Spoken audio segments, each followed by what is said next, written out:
আসসালামু আলাইকুম। আশা করি সকলেই ভালো আছেন। আজকে আবার আরেকটা নতুন ভিডিও নিয়ে হাজির হয়েছি। আর আপনারা ভিডিওটি দেখার আগে অবশ্যই একটা লাইক এবং কমেন্টস করে যাবেন, এটা আপনাদের কাছে আমার অনুরোধ রইল। তো এখানে আমি 1 কেজির মতো কাঁচা আম নিয়েছি। আমগুলো প্রথমে ধুয়ে তারপরে ঝুলিয়ে নিয়েছি, খোসা ছাড়িয়ে নিয়েছি ভালোভাবে। কিন্তু ওই যে ভেতরের যে আঁশটা থাকে সেই সবুজ আঁশটা ফেলে দিয়ে কিন্তু ঝুলিয়ে নিয়েছি। তারপরে টিস্যু দিয়ে মুছে ফ্যানের বাতাসে শুকিয়ে নিয়েছি। তো এখানে আমি পাঁচফোড়ন তৈরি করে নিচ্ছি। এর জন্য হাফ চা চামচ করে দিয়েছি মিষ্টি সজ বা মৌরি, আর দিয়েছি কালো কালো জিরা, মেথি, সরিষা, রাঁধুনি, আর আস্ত ধনিয়া।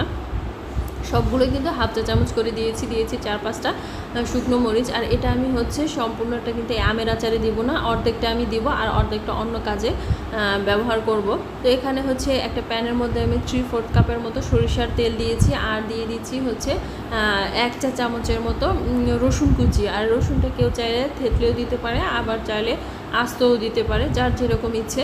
তো এখানে আমি তেজপাতা দিচ্ছি, দারচিনি, সাদা এলাচ। এগুলো দিলে কিন্তু আচারটা সুন্দর একটা স্মেল আসে, খেতেও ভালো লাগে। হালকা একটু নেড়ে চেড়ে ভেজে নিচ্ছি।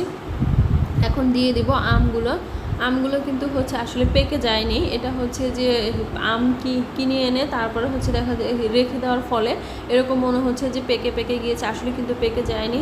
তবে এটা দিয়েও আচার করলে কিন্তু খেতে বেশ ভালো লাগে। তো নেড়ে চেড়ে ভেজে নিচ্ছি।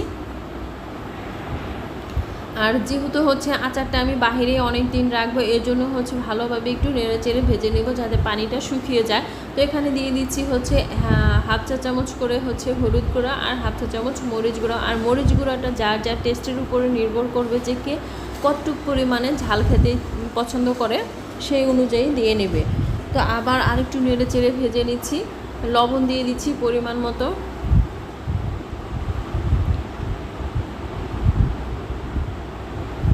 আর এই আচারটা কিন্তু ফ্রিজে না রাখলেও মাশাআল্লাহ অনেক দিন ভালো থাকবে, যদি আপনার কেউ এরকম যত্ন সহকারে বা পারফেক্টভাবে তৈরি করে নিতে পারে। আর এখানে 1 কেজি যেহেতু আম, এর জন্য আমি মেজারমেন্ট কাপের 2 কাপ চিনি দিয়ে দিচ্ছি। এই চিনিটাও কিন্তু আসলে বলা যায় না, যার যার টেস্টের উপরে, কেউ কম মিষ্টি খেতে পছন্দ করে, আবার কেউ বেশি মিষ্টি খেতে পছন্দ করে। এটা যার যার টেস্টের উপরে নির্ভর করবে যে কে কী পরিমাণে চিনি দিবে। তো আমি এখানে 2 টেবিল চামচের মতো ভিনেগার দিয়ে দিচ্ছি।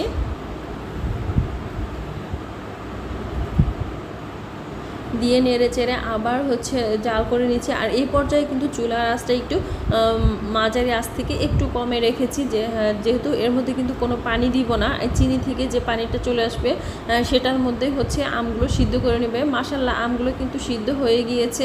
আর এখন আমি হালকা চেপে চেপে আমগুলো একটু গলিয়ে নিচ্ছি। আর যেহেতু গালানো টাইপের আচারটা করব, আস্তে আস্তে রাখবো না, এজন্য হালকা চাপ দিলেই কিন্তু আচারটা গলে যাবে। তো হয়ে গিয়েছে অনেকটা। তো এখন এর মধ্যে আমি এখান থেকে অর্ধেকটা পাঁচফোড়ন দিয়ে দিচ্ছি, আর বাকি অর্ধেকটা রেখে দিব। আর এই পাঁচফোড়ন দেওয়ার ফলে কিন্তু আচারের এত সুন্দর একটা স্মেল আসছে। তো অনেকটা হয়ে গিয়েছে, নামিয়ে নিয়েছি। মাশাআল্লাহ আপনাদের আশা করি পছন্দ হয়েছে। আর এরকম আচার আসলে এমন কেউ নাই যে এই আচারটা তৈরি করে না। আমার বাসায় তো মনে করেন যত প্রকারের আচারই হোক না কেন, তারপরে এই আচারটা তৈরি করতেই হবে। তো আশা করি আপনাদের ভালো লেগেছে। আর ভালো লেগে থাকলে অবশ্যই লাইক, কমেন্ট, শেয়ার করবেন। আর আমার চ্যানেলটাকে সাবস্ক্রাইব করে পাশে থাকবেন। এরকম একটা শুকনো কাচের বয়ামে তুলে রাখবেন, তাহলে দেখবেন সারা বছর মাশাআল্লাহ ভালো থাকবে, কোনো প্রকার নষ্ট হবে না। Thank you.